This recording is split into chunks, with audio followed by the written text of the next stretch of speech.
Hi, part 5 of Recurve tuning.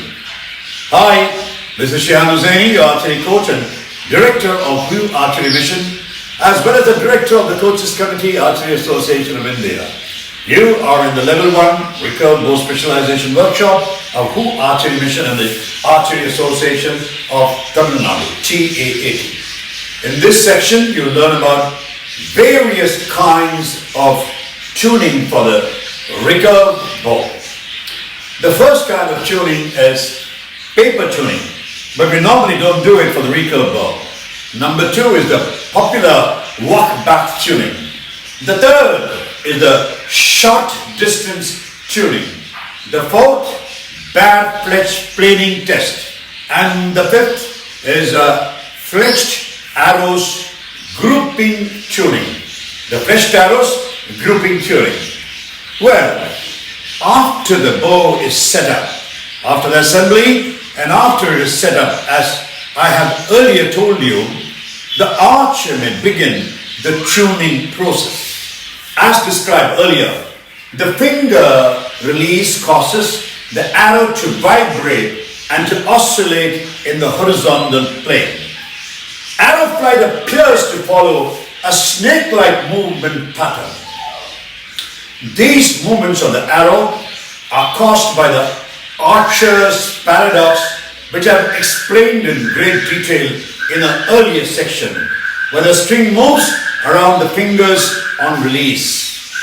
The goal of tuning is to select and adjust an arrow's flight characteristics to minimize these effects and to get the arrow to leave the bow with 0-degree angular rotation.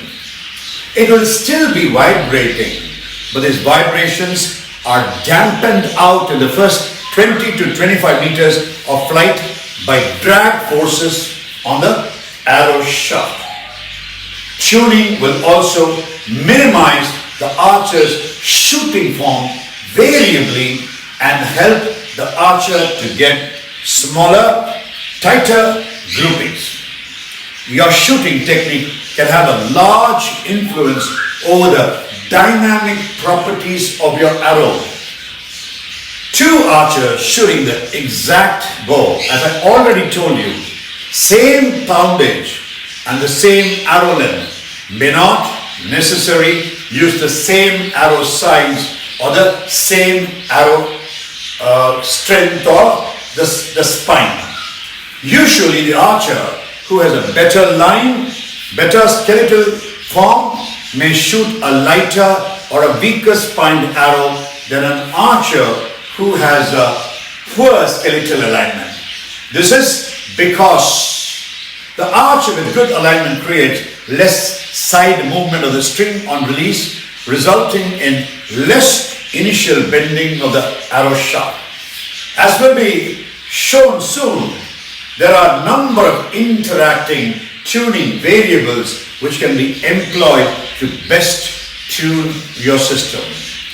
Well, actually there is not one unique setup of these variables to achieve the desired minimum group size you are seeking for, all of us are seeking for.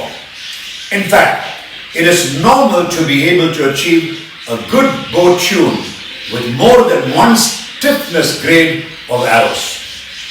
With this in mind, many archers prefer to tune the bow with a stiffer arrow because it is believed to be more forgiving. We have a Recurve archer with us, one Miss Kamna. She shoots an arrow with a stiffness of 350. No other person in the world, no other women archer in the world is shooting such a heavy arrow.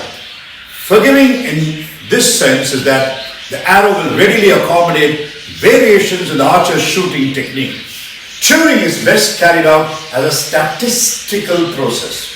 Each arrow should be numbered to see if there is any flight bias, good or bad, associated with that arrow. The archer should shoot more than the minimum number of shots to characterize the arrow flight. For example, if the method calls for shooting 1 or 3 arrows from a given distance, it is suggested that the archer shoots at least 6 shots.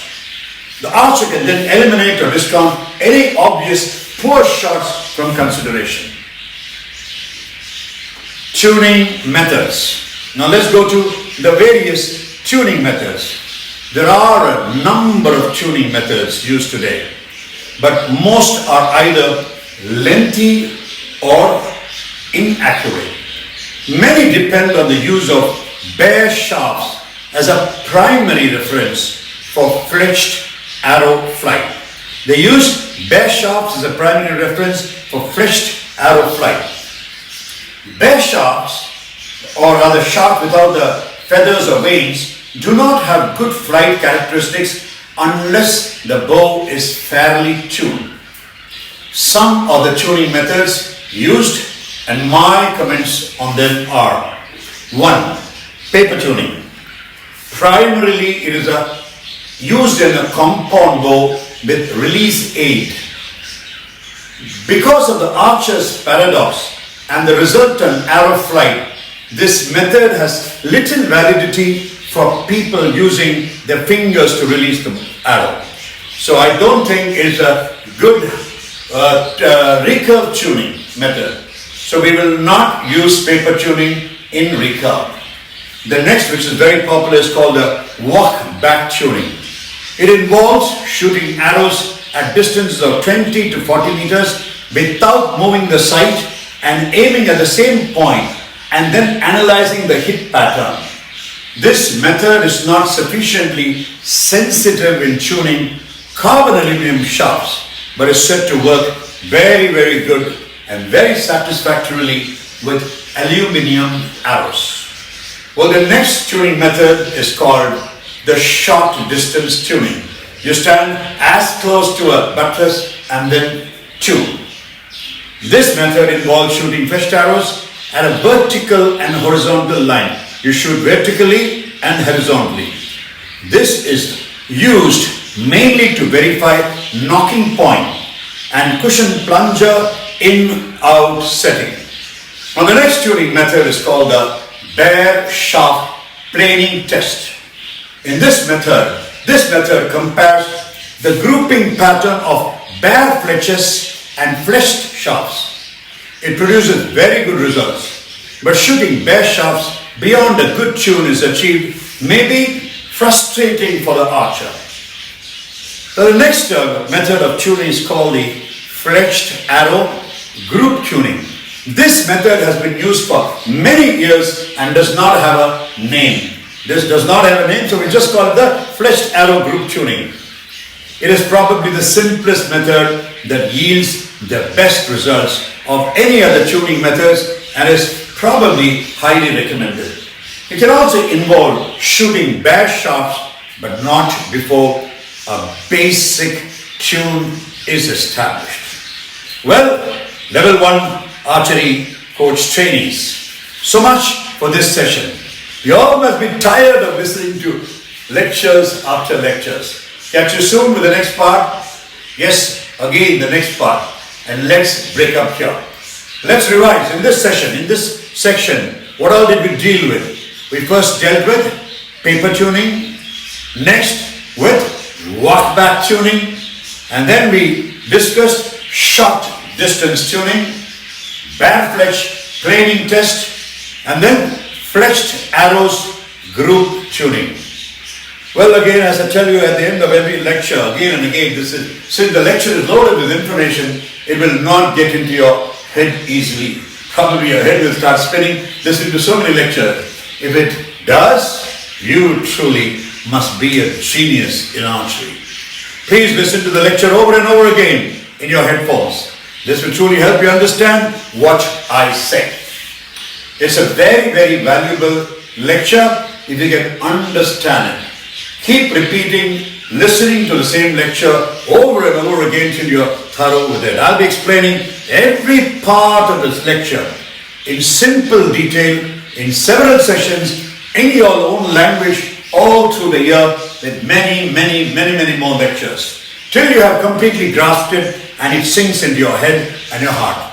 God bless each one of you. Catch you soon. This is Cool. Bye-bye.